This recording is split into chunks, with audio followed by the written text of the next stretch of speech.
자, 오늘 이 3월 마지막 주일 하나님께서 주신 말씀 우리 함께 보도록 하겠습니다. 오늘 주신 말씀은 민수기 29장 7절부터 11절까지 말씀입니다. 민수기 29장 7절부터 11절까지 말씀 보겠습니다. 말씀 제가 봉독하겠습니다.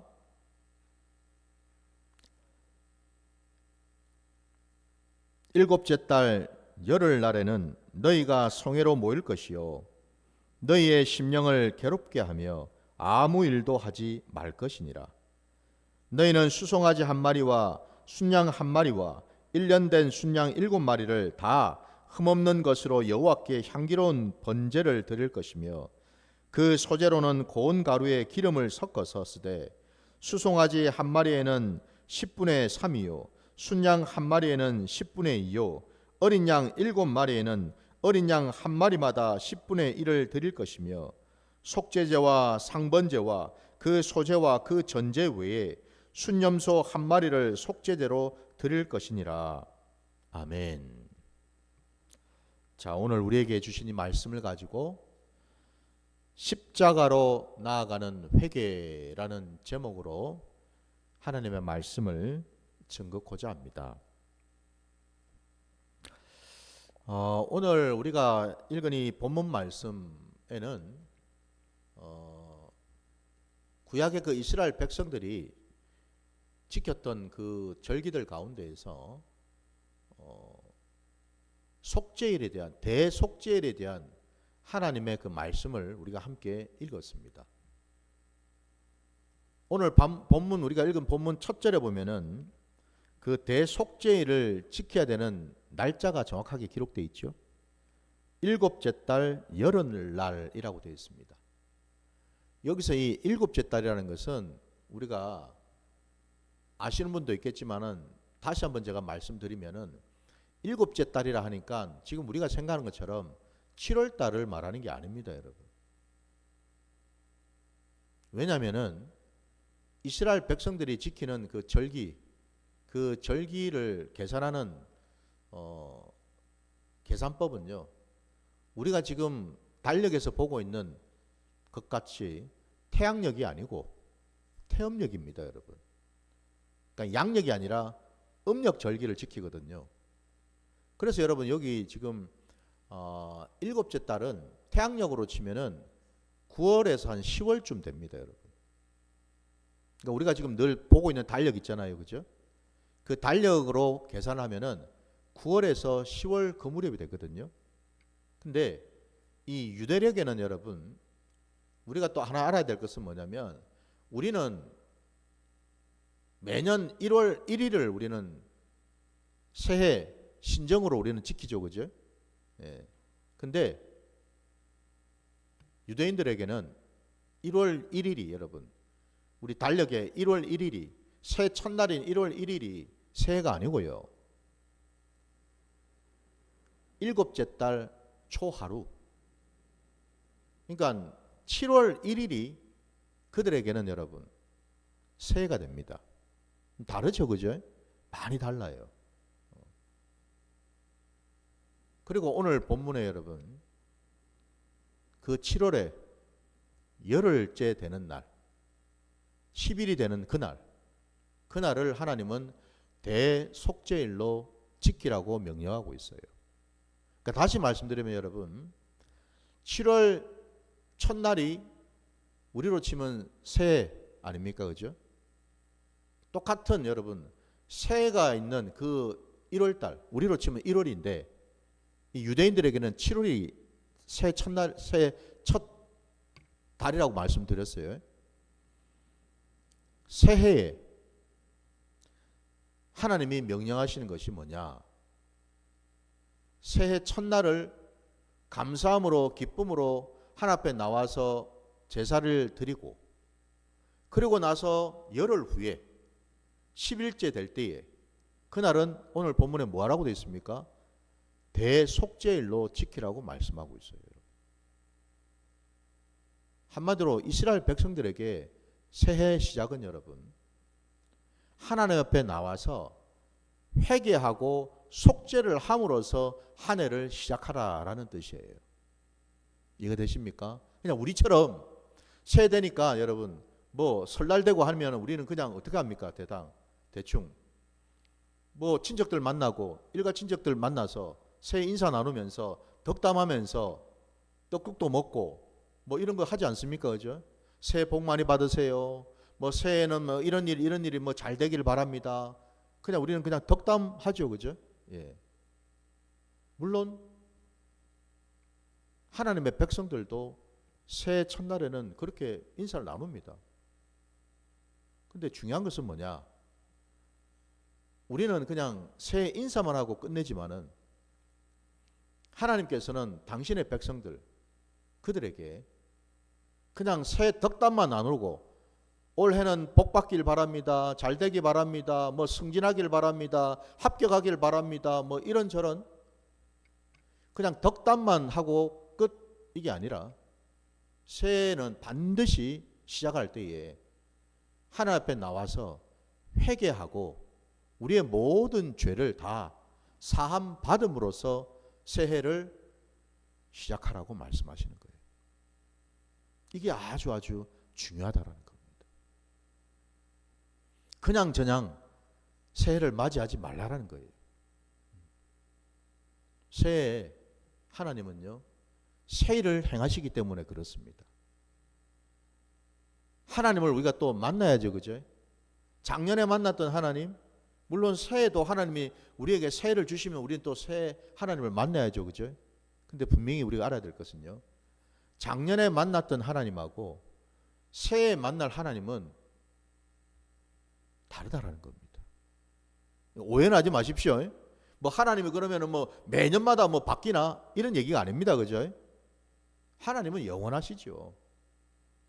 제가 말씀드리는 말은 다르다라는 말이 갖는 의미는 뭐냐면 우리의 심령이 우리의 믿음이 우리의 신앙이 하나님 앞에서 변해야 되겠죠. 그죠? 곧 뭐예요? 작년보다는 올해 우리의 신앙이 우리의 믿음이 더 자라가야 된다는 뜻이겠죠. 더 자라가고 더 성숙해야지 오히려 거꾸로 해가 지나면 지날수록 그 반대로 말입니다. 신앙은 더 떨어지고 믿음도 더 떨어지고 세상 사람들처럼 세상에 나가서 산다면은 여러분 그 사람은 하나님의 자녀가 맞습니까? 아니죠. 그죠? 우리의 신앙은 여러분 하나님 앞에서 날마다 성장하고 성숙해져야 되는 줄 믿습니다. 이게 정상이라는 거예요. 이게 하나님은 그걸 원하신다라는 거예요. 오늘 본문에 여러분 마찬가지로 하나님께서는 대속죄일 날 짐승을 잡아가지고 하나님께 속죄제도 드리고 번제도 드리고 소제도 드리고 이런저런 것들을 다 하라고 말씀하셔요. 근데 제가 오늘 이 본문을 가지고 그거를 하나하나 뭐 양을 얼마를 잡고 뭐 소를 얼마를 잡고 또 거기다가 덧붙여서 오늘 11절 끝자락에 순염소 한 마리를 또 속죄제로 드리라고 또 말씀하는데 짐승 잡는 얘기를 하자는 게 아니에요. 여러분 그건 구약시대에 하는 얘기고 우리는 지금 신약시대에 우리가 살고 있으니까 신약시대에 우리의 신앙을 해야죠. 그죠? 신약시대에 우리에게 주신 하나님의 말씀을 적용해야죠. 이게 중요한 거죠. 그래서 말씀드리자면 사실 이 말씀은 여러분 우리 레위기 16장에 보면 이미 이거보다도 훨씬 더 상세하게 다 나와 있습니다. 대속죄일 날 대제사장이 어떤 일들을 해야 되는지를 너무너무 상세하게 말씀하고 있어요. 근데 소 잡고 양 잡는 그 얘기는 이제 안 하고요. 왜냐? 이미 신약시대에 예수님께서 모든 재물을 대신해서 십자가에서 죽으셨지 않습니까? 주님이 다 이루셨거든요. 주님이 다 하셨단 말이에요. 그러니까 더 이상 우리가 소 잡고 양 잡고 염소를 잡을 필요는 없다 이 말입니다. 이해가 되시죠? 그죠? 주님이 다 이루셨거든요. 주님 한 분께서 더 이상 짐승 잡을 필요 없이 단번에 영원히 속죄 제사를 행하셨다라는 겁니다. 속죄 제물이 되셔서. 그러면 우리가 이 대속죄일 날 오늘 이 말씀을 받아서 우리는 어떻게 해야 될까? 우리는 도대체 뭐를 속죄하고 뭐를 회개해야 되는가? 그 내용을 이제 말씀을 드리려고 해요. 회개도 여러분 아무렇게나 하는 게 아닙니다, 여러분. 그냥 무조건 내가 잘못했습니다. 무조건 내가 막 죽을 죄를 지었습니다. 그게 회개가 아니라는 겁니다, 여러분. 회개는요, 질서가 있고 순서가 있고 내용이 있어야 돼요.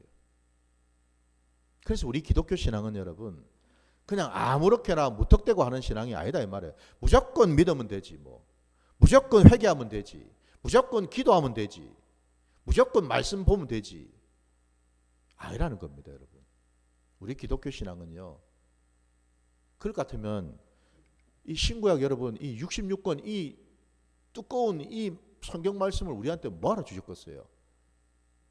그냥 성경 뭐 66권도 필요 없어. 딱 한 줄이면 끝나잖아요. 나를 믿어라. 안 믿으면 죽는다. 그것만 있으면 되지 않습니까, 여러분? 그렇지 않나요? 두 줄이면 충분해요. 나를 믿어. 믿으면 복 받고 안 믿으면 죽어. 지옥 가. 두 줄이면 충분합니다. 그게 아니잖아요, 지금. 우리 신앙이.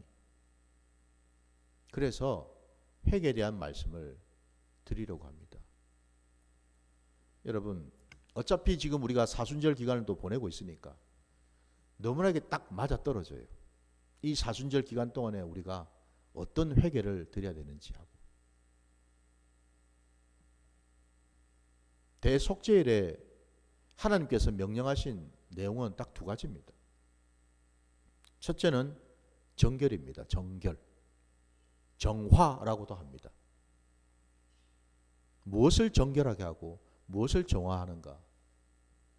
구약에 이스라엘 백성들이 한 일이 뭐냐? 하나님이 명령하신 것이 뭐냐면 대제사장으로 하여금요.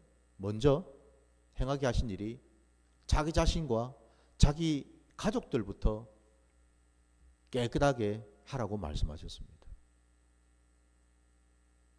그 다음에 백성들을 또 깨끗하게 하라고 말씀하셨습니다. 그리고 또 한 가지가 여러분 우리가 놓쳐서는 안 되는 것이 뭐냐면 하나님은 또 하나님께 제사를 드리는 그 성막 있죠. 그 성막 안에 있는 성물들 하나하나를 깨끗하게 하라고 말씀하셨습니다. 왜? 그 성물들이 그 성막들이 사람들의 그 죄로 인해서 오염되었기 때문에 그렇습니다. 심지어는 대제사장조차도 하나님 앞에 나올 때 그냥 나와서는 안 된다고 말씀하십니다. 회개하고 죄사함을 받아야 된다고, 깨끗하게 정결한 상태가 돼야 된다라고 얘기를 합니다. 여러분. 그래서 여러분 먼저 우리가 회개를 하면서 첫 번째 우리가 신경 써야 될 것은 뭐냐? 정결이죠. 정결. 내 마음이, 내 주변이, 내 생활이 하나님 보시기에 정결한가? 하나님 보시기에 정결한지 아닌지를 뭘로 우리가 분별할 수 있을까요? 내가 지금 하나님과 동행하는 시간을 보내고 있는가? 하나님 말씀을 가까이 하고 있는가? 기도 생활을 제대로 하고 있는가? 이걸 보면 우리가 알 수 있죠. 그죠? 예배는 잘 드리고 있는가? 이걸 통해서 우리는 나의 정결함을 분별할 수가 있습니다. 근데 여러분, 그 정결을 위해서 그냥저냥 하나님 앞에 나가서 하나님, 저는 참 더럽습니다. 기도도 제대로 못 드렸고 말씀도 평소에 보지도 못했고 저는 하나님 앞에 참 더러운 자입니다. 깨끗이가 못합니다. 온통 세상 것이 묻어가지고 내 몸에 내 마음에 덕지덕지 붙어가지고 저는 참 더러운 자입니다. 용서해 주십시오. 라고 한다고 해서 용서가 되는 게 아니라는 거예요, 여러분. 목사님, 그럼 어떻게 해야 되지요? 그래서 하나님께서 대제사장 아론에게 명령하신 것이 뭐냐? 제물을 잡으라고 말씀하셨어요. 제물을 잡아서 그 피를 뿌리라고 말씀하신 거예요. 하나님을 만나서 죄사함을 받을 수 있는 그 지성소에 있는 속죄소에도 뿌리고 성물들에도 뿌리라고 말씀하시는 거예요, 여러분.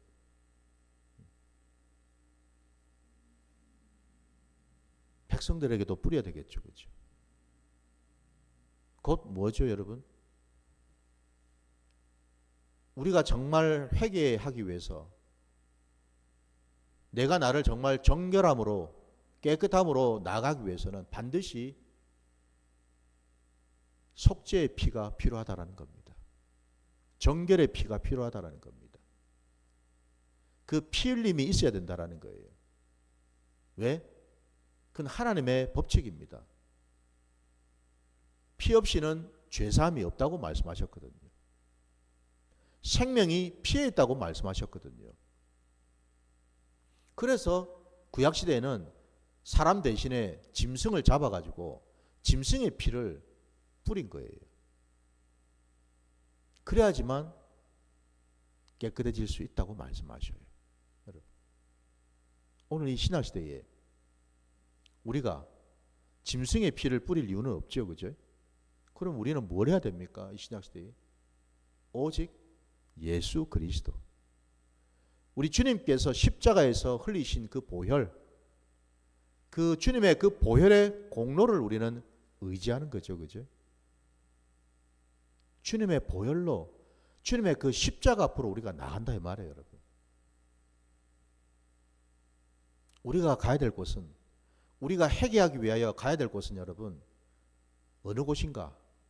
바로 주님의 십자가 앞이라는 겁니다.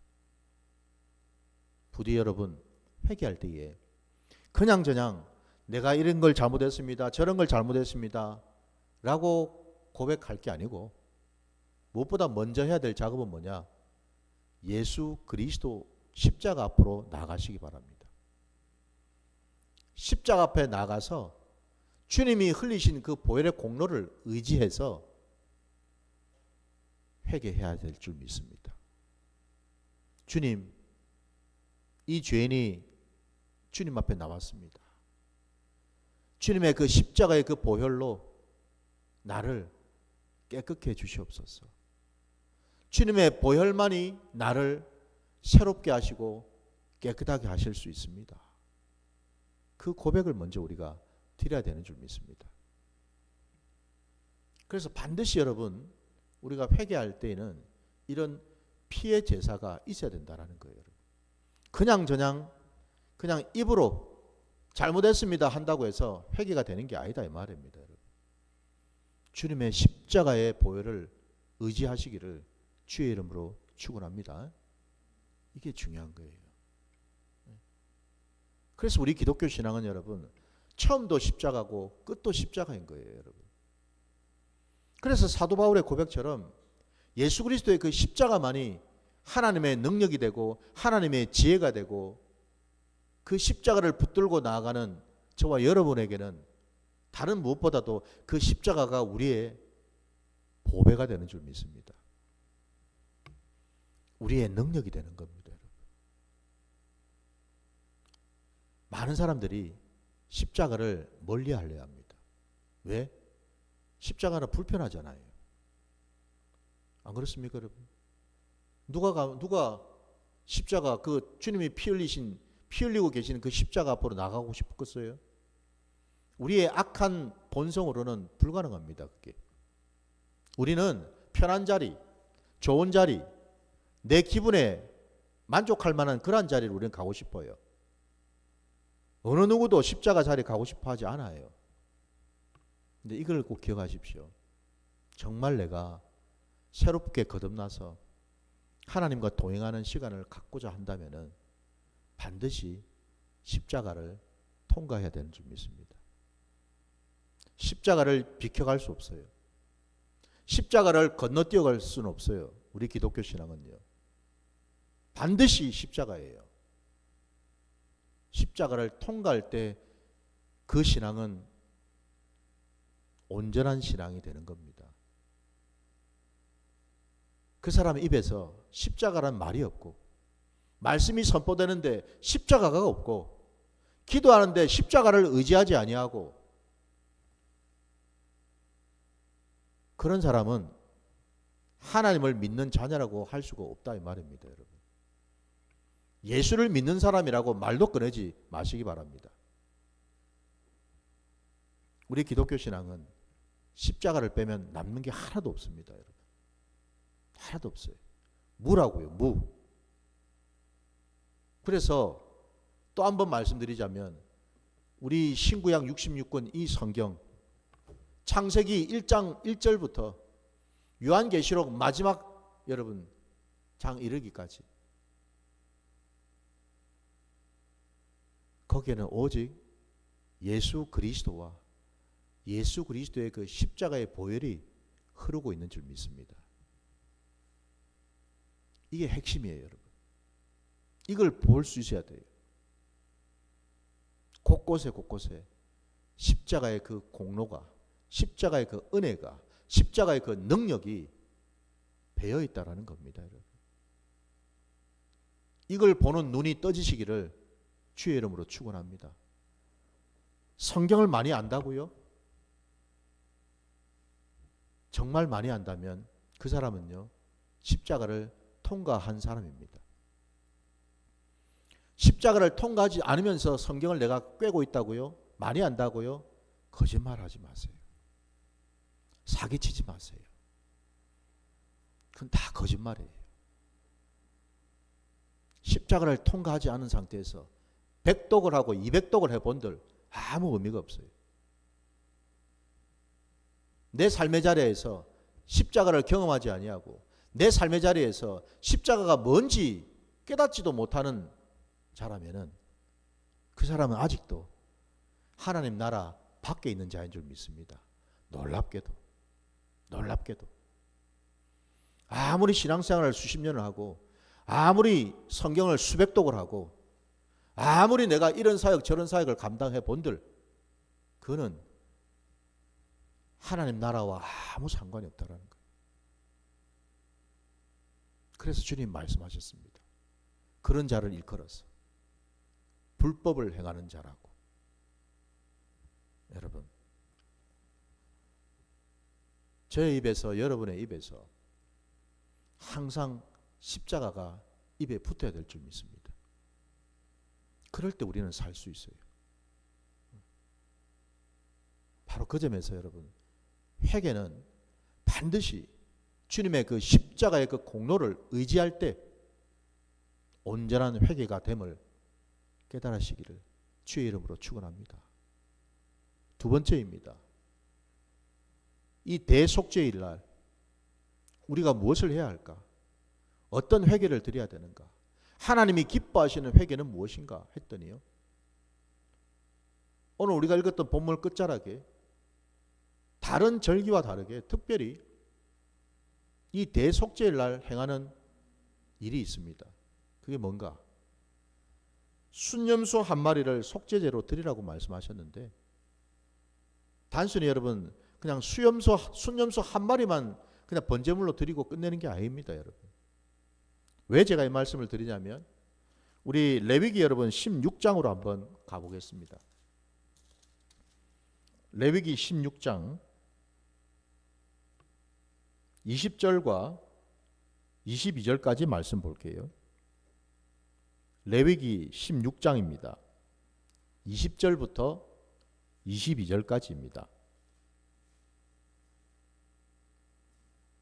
그 지성소와 회막과 제단을 위하여 속죄하기를 마친 후에 살아있는 염소를 드리되 아론은 그의 두 손으로 살아있는 염소의 머리에 안수하여 이스라엘 자손의 모든 불의와 그 범한 모든 죄를 아뢰고 그 죄를 염소의 머리에 두어 미리 정한 사람에게 맡겨 광야로 보낼지니 염소가 그들의 모든 불의를 지고 접근하기 어려운 땅에 이르거든 그는 그 염소를 광야에 놓을지니라. 아멘. 여기 보면 여러분, 염소가 여러분 속죄일 때 두 마리가 필요합니다. 한 마리는 죽여서 번제로 올려드리고 또 한 마리는 제비 뽑아서 살려서 그 살아있는 염소 머리에 대제사장 아론이 안수를 하고, 안수하는 까닭은요, 본문에 나온 것처럼 이스라엘 자손의 모든 불의와 그 범한 모든 죄를 아뢰고 그 죄를 염소 머리에 두어라고 되어 있어요. 모든 이스라엘 백성들의 지은 죄를 다 그 염소에게 전가시킨다라는 뜻입니다. 안수를 한다라는 말은 한마디로 그 염소가 우리의 모든 죄를 다 뒤집어 쓴다 이런 뜻이에요. 이거 되십니까 여러분? 그리고는 그 염소를 광야로, 사람들이 접근하기조차 힘든 그 광야로 내어 보낸다라고 되어 있어요. 이 일을 해야 된다라는 겁니다. 대속죄일에는 반드시. 이게 뭘 의미할까요? 아니 그냥 피해 제사를 드려서 우리가 잘못했습니다. 주님의 그 십자가의 그 공로를 의지하면서 우리 죄를 지었으니 용서해 주십시오 고백하고 자복하면은 그냥 우리 죄가 사함 받을 수 있을 것 같은데 왜 굳이 또 이 염소를 또 둬가지고 이 염소를 광야에 또 내보내는 이런 의식까지 또 해야 되나? 왜 하나님이 이렇게 두 번에 걸쳐서 회개를 하라고 말씀하실까요? 첫 번째는 피해 제사를 통해서 우리를 정결하게 하는 그런 회개를 하라고 말씀하셨다면, 이 두 번째, 이 염소, 광야로 내어보내는 이 염소를 일컬어서 아사셀 염소라고 그러거든요. 아사셀이란 말은 지명이기도 하고요, 광야에 있는 더러운 귀신의 이름이기도 합니다. 여러분,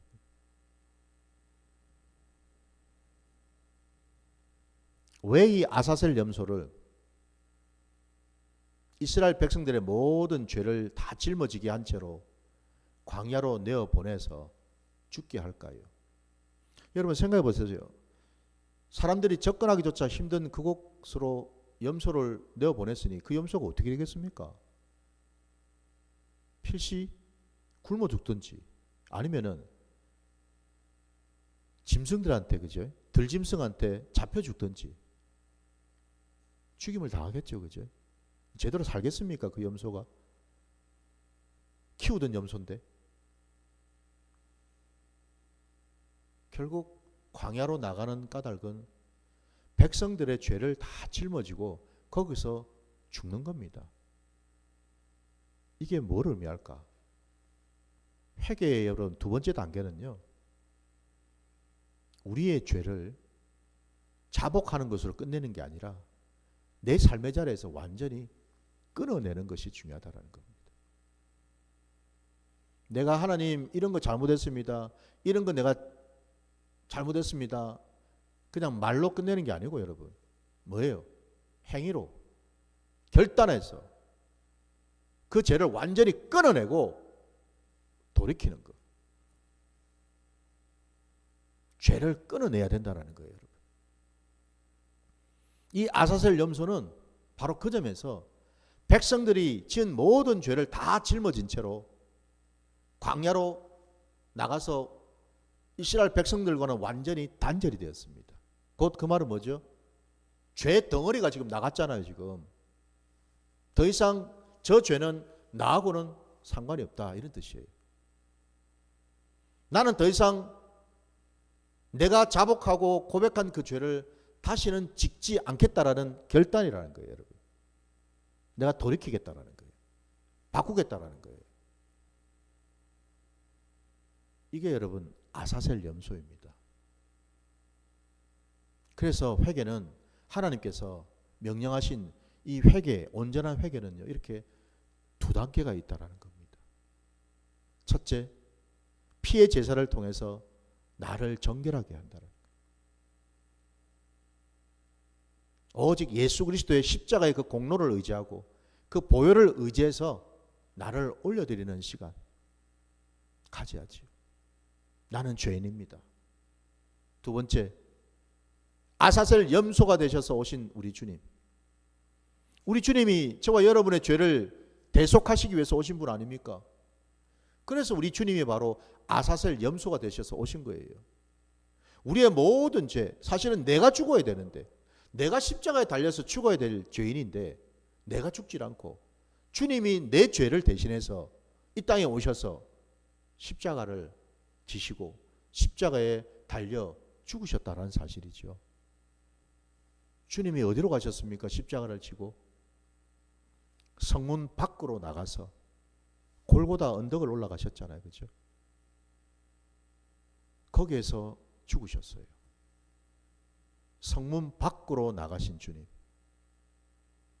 아사셀 염소가 백성들이 사는 지역을 떠나서 저 먼 광야로까지 나갔다. 동일한 얘기죠. 그죠? 동일한 얘기입니다. 주님이 그래 하셨어요. 아까 우리가 읽었던 레위기 16장에 여러분 그 21절에 보니까 이스라엘 자손의 모든 불의와 그 범한 모든 죄라고 이렇게 되어 있어요. 근데 개역개정 우리가 읽는 성경에는 이렇게 되어 있는데 다른 버전의 성경에 보면은 조금 더 구체적으로 나와 있습니다. 죄도 여러분 다 똑같은 죄가 아니에요.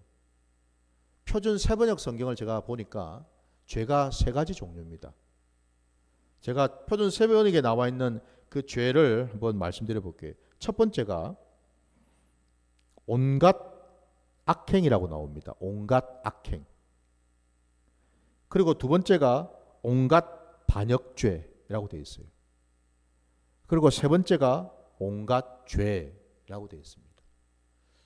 아니 목사님, 아니 뭐 악행이든 무슨 죄든 뭐 다 똑같은 죄 아닙니까? 다르더라는 겁니다. 구분을 하셨다라는 거예요. 하나님께서. 죄도 다 똑같은 죄가 아니고요. 구분을 하셨어요. 어떻게? 첫 번째, 온갖 악행이라고 하는 이 죄는 무슨 죄인가? 고의로 지은 죄를 말합니다. 내가 죄 지으면서 알아. 이게 죄인지를. 그런데도 죄를 지어. 고의로 지은 죄가 있죠. 그죠? 의도적으로 짓는 죄가 있어요. 의도적으로 거짓말하고 의도적으로 숨기고 이런 죄가 있다 이 말입니다. 두 번째, 온갖 반역죄라는 것은 뭐냐? 반역 그러니까 무슨 무슨 나라를 팔아먹고 이런 반역을 말하는 게 아니고 여기서 말하는 반역죄는요, 하나님의 말씀을 거스르는 죄를 말하는 거예요. 하나님 말씀에 순종하지 않는 죄예요.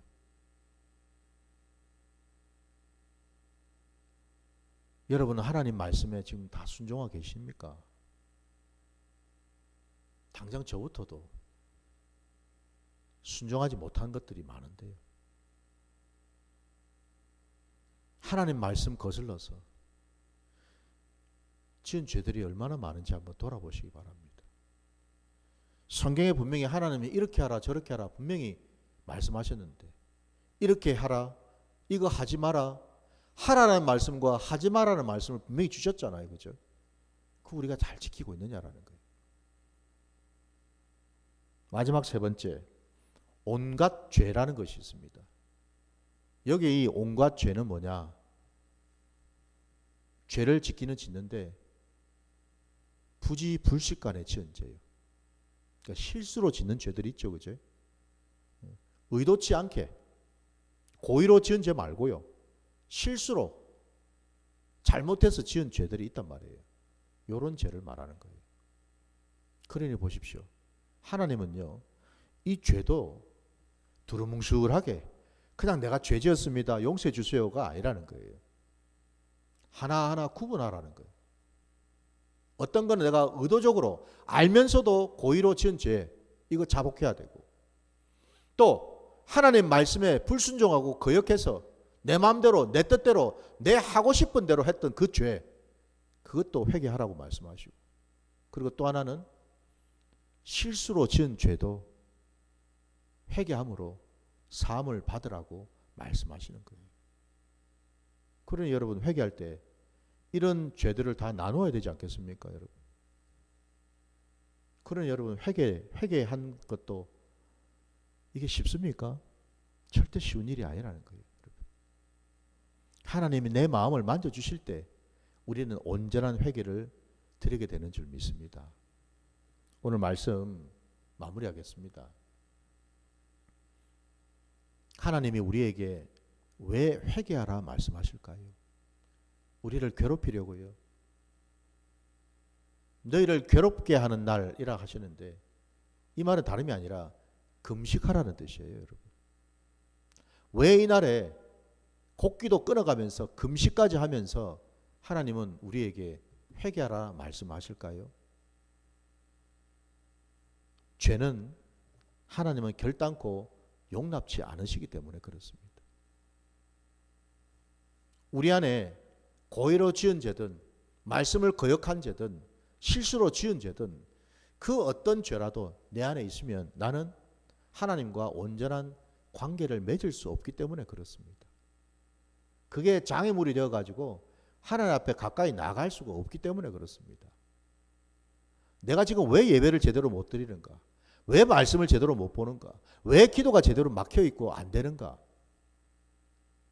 다른 이유가 없습니다, 여러분. 죄 때문입니다. 죄 때문이에요. 내 안에 말씀 보기 싫은 죄가 있어요. 기도하기 싫은 죄가 있다고요, 내한테. 순종하기 싫은 죄가 있다고요, 내한테. 그게 있으니까 안 하는 거지, 여러분. 그냥 저장 안 하겠습니까? 아니에요. 그거 다 핑계예요, 핑계. 그냥 저장은 없어요, 우리 삶의 자리에서. 내 삶의 자리에서 하나님 말씀보다도, 하나님보다도 내가 더 중요하고, 내 일이 더 중요하고, 내 스케줄이 더 중요하고, 내 계획이 더 중요하고, 그러니까 안 한다 이 말입니다. 우선순위가 바뀌었다 이 말이에요. 우선순위가. 그러면 이제 우리가 깨달아야죠, 그죠? 지금껏 내가 어찌 살았는지를 온통 내 위주로, 나 중심으로 살아왔다는 사실, 바로 그거죠, 여러분. 다른 이유가 없습니다. 이제는 회개함으로 돌이켜야 될 줄 믿습니다. 돌이켜야 돼요. 위치를 바꾸세요. 어떻게 해요? 내가 주인 노릇하면서 살았던 그 자리에서 떠나서 하나님을 주인으로 모시는 그 자리로 가시기 바랍니다. 그럴 때에 우리의 신앙도, 우리의 삶의 자리도 새로워지고 온전케 되는 줄 믿습니다. 문제의 근원은 내가 뭘 몰라서 뭐가 안 돼가지고 되는 게 아니에요. 항상 문제의 근원은 하나님과의 관계에 있습니다. 하나님과 온전한 관계를 맺으셔서 내 모든 삶의 자리 가운데 하나님 뜻대로 형통하시기를 주의 이름으로 축원합니다. 자, 우리 말씀 붙들고 기도하는 시간 갖도록 하겠습니다.